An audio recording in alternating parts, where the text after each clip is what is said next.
Ya Allah, ya Allahu Akbar, Allahu Akbar, Allahu Akbar. La Inna a'tainaka al-kawthar fasalli li rabbika wanhar inna syani'aka huwal abtar. Allahu Akbar, Allahu Akbar, Allahu Akbar. La ilaha illallah wallahu akbar walillahil hamd. Kaum muslimin yang berbahagia, hari ini kita kembali menjadi saksi betapa luasnya kasih sayang Allah kepada kita semua. Pagi hari ini kita kembali merasakan betapa besarnya rahmat dan ampunannya untuk kita semua. Dosa demi dosa kita kerjakan nyaris sepanjang hari. Perintah demi perintah hampir kita abaikan setiap saat. Tapi lihatlah, Allah Azza wa Jalla yang Maha Pengasih itu tidak pernah bosan memberikan kesempatan demi kesempatan kepada kita untuk bertaubat dan kembali kepadanya. Allah Subhanahu wa Ta'ala Maha Penyayang, tidak pernah menutup ampunannya yang maha luas. Kaum muslimin yang dirahmati Allah, Hari Raya Idul Adha adalah kisah tentang sebuah keluarga mulia yang diabadikan oleh Allah untuk peradaban manusia. Itulah kisah keluarga Ibrahim alaihissalam. Melalui kisah keluarga keteladanan, melalui kisah keluarga Ibrahim alaihissalam, inilah Allah Ta'ala ilahirkan kepada Rasul bahwa betapa pentingnya posisi keluarga dalam membangun sebuah peradaban yang besar, sebuah masyarakat yang bahagia dan sejahtera, tidak hanya dunia namun sampai di akhirat kelak. Sebuah masyarakat tidak akan bisa menjadi bahagia dan sejahtera jika masyarakat itu gagal dalam membangun keluarga-keluarga kecil yang ada di dalamnya. Dan jika kita berbicara tentang keluarga, maka itu artinya kita juga akan membicarakan tentang salah satu unsur terpenting keluarga yang bernama anak. Dalam kisah keluarga Ibrahim alaihissalam, sang anak itu diperankan oleh sosok Ismail alaihissalam. Inilah sosok anak teladan sepanjang zaman yang kemudian diangkat menjadi seorang nabi oleh Allah Subhanahu wa Ta'ala. Bahkan yang luar biasanya, melalui keturunan Ismail alaihissalam inilah kemudian lahir sosok Nabi dan Rasul paling mulia sepanjang sejarah manusia, bahkan di alam semesta ini, yakni Rasulullah Muhammad sallallahu alaihi wasallam. Allahu Akbar, Allahu Akbar, la ilaha illallah wallahu akbar walillahil hamd. Kaum muslimin rahimakumullah, saya kira hampir semua dari kita mengikuti bagaimana anak-anak remaja kita yang bergabung dalam geng-geng motor mulai berani melakukan tindakan-tindakan anarkis yang tidak pernah diduga sebelumnya. Kita semua juga nyaris menyaksikan setiap hari di sudut-sudut jalan raya bagaimana anak-anak kita dieksploitasi dan diperalat untuk menjadi anak jalanan, mengemis dan meminta-minta sambil mengisap lem dari balik bajunya yang lusuh dan kotor. Saya kira kita juga tahu hasil survei mutakhir yang menunjukkan bagaimana jumlah ABG yang hamil di luar nikah terus meningkat dalam jumlah yang sangat memperhatikan. Dan itu semua barulah segelintir masalah problem anak-anak kita di masa kekinian. Allahu Akbar, Allahu Akbar, walillahil hamd. Kaum muslimin yang dimuliakan oleh Allah, harus kita akui dengan jujur bahwa salah satu penyebab utama terjadinya itu adalah salah satunya adalah peran kita sebagai orang tua sendiri. Tidak sedikit orang tua yang terjebak dalam dua sikap ekstrim yang saling bertolak belakang. Sikap yang memanjakan terlalu berlebihan atau sikap yang mengabaikan dan menelantarkan anak-anak kita. Ada orang tua yang menganggap bahwa kasih sayang kepada anak harus ditunjukkan dengan pemberian dan pemenuhan segala keinginannya. Bahkan ada juga orang tua yang memanjakan anak dengan segala fasilitas untuk mengangkat gengsinya sendiri sebagai seorang orang tua.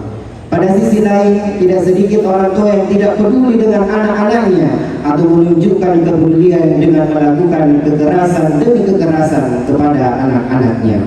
Karena itu di hari yang penuh keberkahan ini, mari kita berhenti sejenak, membuka hati untuk sejenak belajar dari ayahanda para nabi dan rasul Nabi Allah Ibrahim alaihissalam.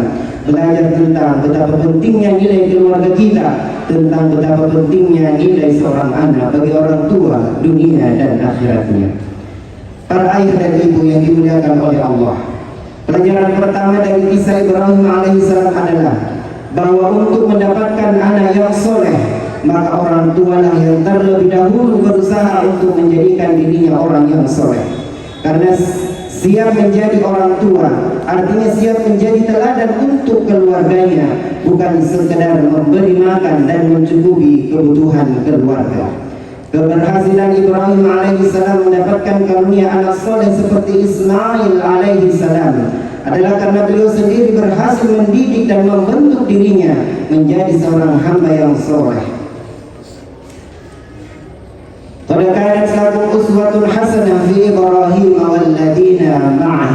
Sesungguhnya telah ada untuk kalian teladan yang baik dalam diri Ibrahim dan orang-orang yang bersamanya. Al-Mumtahanah ayat keempat. Pujian Allah Subhanahu wa taala untuk Ibrahim alaihissalam tentu saja didapatkan setelah ia berusaha menjadi sosok pribadi yang dicintai oleh Allah. Pertanyaan sekarang untuk kita semua adalah, siapakah di antara kita yang sejak awal menjadi orang tua sudah berusaha untuk belajar dan berusaha menjadi orang tua yang soleh? Apakah kesibukan kita mensolehkan pribadi kita sudah menyamai kesibukan kita mengurus rezeki dan urusan-urusan dunia lainnya? Profesor Dr. Abdul Karim Bakar, seorang pakar pembinaan anak dan keluarga, menegaskan tarbiyah dan pembinaan keluarga yang kita capai itu adalah gambaran tentang bagaimana pembinaan pribadi kita sendiri. Allahu Akbar, Allahu Akbar, la ilaha illallah akbar, Allahu Akbar, walillahil hamd. Ma'asyiral muslimin rahimakumullah. Pelajaran kedua dari Nabi Ibrahim alaihissalam adalah, jika ingin memiliki anak yang soleh, maka bersungguh-sungguhlah meminta dan cita-citakan dari Allah Subhanahu wa taala. Allah taala mengabadikan doa-doa Nabi Ibrahim, Rabbi habli minas salihin. Ya Allah, karuniakanlah untukku seorang anak yang termasuk orang-orang yang soleh. As-Saffat ayat ke-100. Rabbi habli muqimas shalah wa min dzurriyyati rabbana wa taqabbal du'a. Ya Allah, jadikanlah aku orang yang menegakkan salat juga dari keturunanku. Ya Allah, ya Tuhan kami, kabulkanlah doa kami. Surah Ibrahim ayat ke-40. Kaum muslimin yang berbahagia, mungkin banyak di antara kita yang sekedar mau memiliki anak yang soleh, tapi siapakah di antara kita yang sungguh-sungguh berdoa meminta kepada Allah dengan kelopak mata yang berderai air mata? Siapa di antara kita yang secara konsisten menyelipkan doa-doa terbaik untuk keluarga dan anak-anaknya? Jika kita memang sungguh-sungguh bercita-cita mendapatkan anak yang soleh, maka kita harus berpikir dan berusaha sesungguh-sungguhnya untuk mencari jalannya. Sama bahkan lebih dari saat kita bercita-cita ingin mempunyai penghasilan yang banyak, rumah tinggal impian, kendaraan yang idaman. Berikut ini adalah beberapa hal yang patut menjadi perhatian kita apabila kita mengharapkan keluarga yang soleh. Pertama, konsisten mencari rezeki yang halal untuk keluarga. Dalam pandangan Islam, apa yang dikonsumsi oleh tubuh manusia akan berpengaruh terhadap perilakunya. Karena itu Islam mewajibkan kepada setiap orang tua untuk memberikan hanya makanan halal yang diperoleh melalui harta yang halal kepada anak-anak mereka. Bahkan nafkah yang halal untuk keluarga akan dinilai sebagai sedekah. Rasulullah sallallahu alaihi wasallam bersabda, "Innal muslima idza anfaqa 'ala ahli kanat lahu shadaqah." Sesungguhnya seorang muslim itu jika ia memberi nafkah kepada keluarganya, maka itu akan menjadi sedekah untuknya. Hadis riwayat Ibnu Hibban. Usaha memberikan nafkah yang halal tentu saja menjadi tantangan tersendiri bagi orang tua, dan untuk itu kita harus selalu mengingat peringatan Rasulullah SAW tentang tantangan tersebut. Beliau bersabda, "Yati 'alan nasi zamanun la yubalul ma akhadha minhu aminal halal aminal haram." Akan datang kepada manusia suatu zaman di mana seseorang tidak akan peduli lagi apa yang ia kumpulkan, apakah dari jalan yang halal atau dari jalan yang haram. Hadis riwayat Bukhari. Apakah kita termasuk yang disebutkan oleh Rasulullah SAW dalam hadis ini? Orang yang tidak peduli dari mana mengais dan membawa pulang nafkah untuk keluarga, apakah itu dari hasil suap, korupsi, dan manipulasi seperti yang sekarang ini sedang menjadi tren manusia di zaman kekinian. Semoga saja tidak demikian, karena nafkah yang tidak halal akan tumbuh menjadi daging. Rasulullah telah bersabda, la yadkhulul jannata lahmun nabata minas suhti an-naru aula bihi. Tidak akan masuk surga daging yang tumbuh dari harta haram, karena neraka itu lebih pantas untuknya. Hadis riwayat At-Tirmizi. Allahu Akbar, Allahu Akbar, la ilaha illallah, wallahu akbar, walillahil hamd. Kaum muslimin yang dimuliakan oleh Allah. Yang kedua, memberi kasih sayang kepada anak tetapi tidak memanjakannya. Pada hari ini seiring dengan perkembangan teknologi yang nyaris tak terbendung, kita sudah tidak aneh lagi melihat anak-anak kita yang dibekali oleh para orang tuanya dengan peralatan-peralatan komunikasi yang bisa mengakses apa saja, termasuk mengakses tayangan-tayangan pornografi. Di samping dampak lain seperti kecanduan game dan semacamnya yang semakin merenggangkan hubungan komunikasi antara anak dengan orang tua, ini adalah salah satu contoh kasus di mana mungkin saja kita menganggap itu sebagai bukti kasih sayang kita kepada mereka. Namun marilah memikirkan dengan jernih bahwa bukti cinta dan kasih sayang kita yang sesungguhnya kepada mereka adalah dengan berusaha menyelamatkan mereka dari api neraka. Allah Ta'ala berfirman, ya ayyuhalladzina amanu qu anfusakum wa ahlikum nara wa quduhan nas wal hijarah. Wahai orang-orang yang beriman, jagalah diri dan keluarga kalian dari api neraka yang bahan bakarnya adalah manusia dan batu. At-Tahrim ayat ke-6. Apakah kita rela memberikan anak-anak kita terpanggang di dalam kobaran api neraka? Apakah kita rela membiarkan anak-anak yang kita sayangi itu kemudian menjadi bahan neraka Allah Subhanahu wa taala? Wa na'udzubillahi min dzalik. Kaum muslimin rahimakumullah. Selanjutnya yang ketiga adalah terus belajar dan menjadi orang tua yang saleh dan cakap. Apakah kita sudah mengetahui semua panduan bagaimana Rasul memberikan contoh dalam mendidik anak? Kita tidak dilarang mempelajari konsep pendidikan anak dari siapa saja, tapi selalu ingat bahwa konsep pendidikan dan pembinaan yang disyariatkan dalam agama kita adalah yang terbaik dan yang wajib untuk kita jalankan. Tentu saja kita tidak lupa untuk meneladani jejak para nabi dan para nabi secara benar dan tidak berlebih-lebihan. Marilah kita renungkan betapa banyaknya hal yang harus kita pelajari sebagai orang tua. Karenanya itu, sesibuk apapun urusan dunia kita harus menyediakan waktu untuk belajar menjadi orang tua yang soleh dan cakap. Itulah harga yang harus kita bayar untuk menyelamatkan keluarga kita dari kobaran api neraka yang membara. Allahu Akbar, Allahu Akbar, Allahu Akbar, la ilaha illallah akbar, walillahil hamd. Kaum muslimin yang berbahagia, mengapa kita benar-benar harus serius merancang kehadiran anak soleh dalam rumah tangga kita? Menjawab pertanyaan itu, mari kita renungkan sabda Rasulullah sallallahu alaihi wasallam, "Idza mata al-insanu inqata 'amaluhu illa min thalathin asya' min sadaqatin jariyah aw 'ilmin yuntafa'u bih aw waladin shalih yad'u lahu." Apabila seseorang insan meninggal dunia, akan terputuslah seluruh amalannya kecuali dari 3 hal: sedekah jariah atau ilmu yang bermanfaat dan anak soleh yang berdoa untuknya. Hadis riwayat Abu Daud. Melalui hadis ini Rasulullah SAW mengisyaratkan bahwa anak yang soleh adalah investasi yang tak ternilai harganya. Anak yang soleh adalah pelita yang tak padam meski kita telah terkubur dalam liang lahat. Anak yang soleh adalah sumber pahala yang tak putus meski tubuh kita telah hancur berkalang tanah. Sebaliknya anak-anak yang anak-anak yang tidak soleh kelak akan menjadi sumber bencana bagi kehidupan para orang tua di akhirat nanti. Wa iyadu billah. Kaum muslimin yang berbahagia, namun jika kita merasa gagal setelah mengerahkan upaya sungguh-sungguh untuk menghadirkan melahirkan sosok anak soleh dalam rumah tangga kita. Janganlah kita berputus asa kepada Allah Subhanahu wa Ta'ala. Dalam kondisi putus asa seperti itu, kita harus belajar dari kesabaran dan keteguhan Nabi Ibrahim alaihissalam. Kesabaran juga adalah hal yang paling mendasar yang harus kita miliki dalam mengarungi bahtera rumah tangga. Maraknya kasus perceraian adalah bukti bahwa banyak orang tua yang egois memikirkan dirinya sendiri dan lupa bahwa anak-anak sangat membutuhkan sebuah keluarga yang utuh. Karenanya bersabarlah, karena Allah selalu bersama orang-orang bersabar. Kaum muslimin dirahmati Allah, di akhir khutbah ini saya ingin menitip pesan kepada kaum muda. Nikmatilah hidupmu sekehendak jiwamu, pergilah kemana saja engkau mau, tertawalah sebebas hatimu.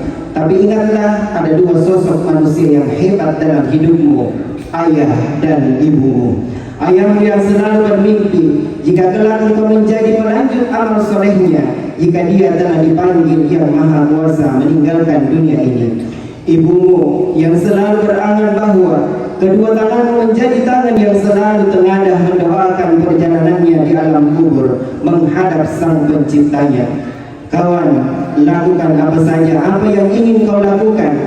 Habiskan saja masa mudamu untuk kesenanganmu. Tapi ingatlah, ada ayah dan ibumu yang bercucuran air mata meminta tak putus-putusnya kepada sang penciptamu agar hidupmu adalah episode kesalehan demi kesalehan.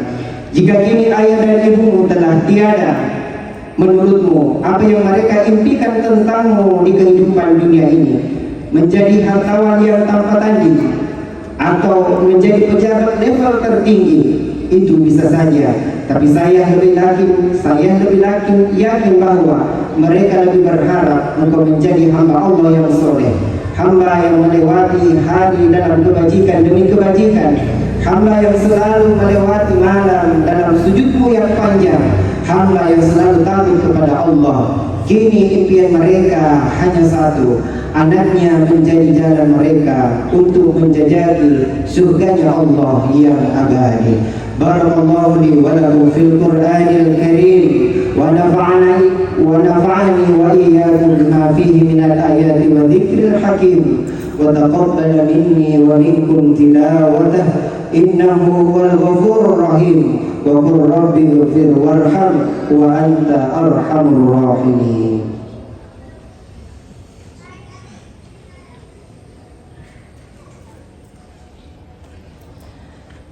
Allahu Akbar, Allahu Akbar, Allahu Akbar, Allahu Akbar, Allahu Akbar, Allahu Akbar, Allahu Akbar, walillahil hamd. Alhamdulillahilladzi amarna bil islah wa thana 'ala as-salah wa bayyana lana subulal falah wa ashhadu an la ilaha illallah wahdahu la syarika lah وأشهد أن سيدنا محمدا عبد الله ورسوله. اللهم صل وسلم وبارك على سيدنا محمد وعلى آله وأصحابه ومن تبعهم بإحسان إلى يوم الدين. أما بعد، فأوصيكم عباد الله ونفسي بتقوى الله. إن الله أمركم بأمر بدأ فيه بنفسه وثنى فيه بملائكته. فقال الله تعالى: إن الله ملائكته يصلون على النبي يا أيها الذين آمنوا صلوا عليه وسلموا تسليما. اللهم صل على سيدنا محمد وعلى آل سيدنا محمد في العالمين إنك حميد مجيد. اللهم اغفر للمسلمين والمسلمات والمؤمنين والمؤمنات والأحياء منهم والأموات إنك سميع قريب مجيب الدعوات يا قاضي الحاجات. ربنا ظلمنا أنفسنا وإن لم تغفر لنا وترحمنا لنكونن من الخاسرين. اللهم إنا نسألك طول العمر بالطاعة واختم لنا بالأعمال الصالحة. اللهم اخرج لنا من ظلمات الوهم وأكرم لنا بنور الفهم وافتح لنا أبواب العلم وزين لنا بالأخلاق الحسنة والحلم. اللهم نور قلوبنا بنور هدايتك كما نورت السماوات والأرض أبدا برحمتك rahmatika ya arhamar rahimin. Ya Allah, Engkaulah Tuhan yang menciptakan kami. Engkaulah satu-satunya yang berhak untuk kami sembah. Hari ini kami datang mengetuk pintu ampunan-Mu. Hari ini kami hadir bersimpuh dengan peluh-peluh dosa yang melekat di tubuh kami yang lemah ini. Ya Allah, betapa kami sering lupa bahwa kehidupan dunia ini sangat singkat, hingga kami pun jatuh dan jatuh lagi dalam kedurhakaan terhadap perintah-Mu. Ya Allah, ampunilah kami ya Allah. Jika Engkau menutup pintu ampunan-Mu yang maha agung, kepada siapa lagi kami harus mencari ampunan? Ya Allah, ya Rabbana, dari Bukit Katulistiwa ini, perkenankan doa kami untuk saudara-saudara muslim kami yang terjadi dan tertindas di berbagai belahan bumi-Mu. Ya Rabbana, berikan keteguhan dan kesabaran kepada saudara-saudara kami di Palestina atau dimanapun mereka yang tertindas. Kerahkan bala tentara-Mu di alam semesta ini untuk meluluhlantakkan para penindas dan sehancur-hancurnya. Lindungilah kehormatan mereka, jadikan mereka yang gugur sebagai syuhada yang selalu hidup di sisi-Mu. Segerakan pertolongan-Mu untuk mereka ya Rabbal Alamin. Ya Allah, ya Rabbana, di sisa-sisa hidup kami ini, berikanlah kekuatan kepada kami untuk selalu berbakti dan menjadi anak yang soleh untuk ayah ibu kami. Jika mereka masih hidup, izinkanlah kami untuk berkhidmat dan melayani mereka dengan sebaik-baiknya di sisa-sisa usia mereka. Jika ayah ibu kami telah tiada, maka izinkanlah kami untuk menjadi sisa-sisa kebaikan mereka yang terus menerus menjadi ladang kebaikan penerang amal kubur mereka. Ya Allah, ampunilah kedurhakaan kami kepada ayah ibu kami. Ya Allah, ya Rabbana, berikan kami kekuatan dan kemampuan untuk menjadi orang tua yang terbaik untuk putra putri kami.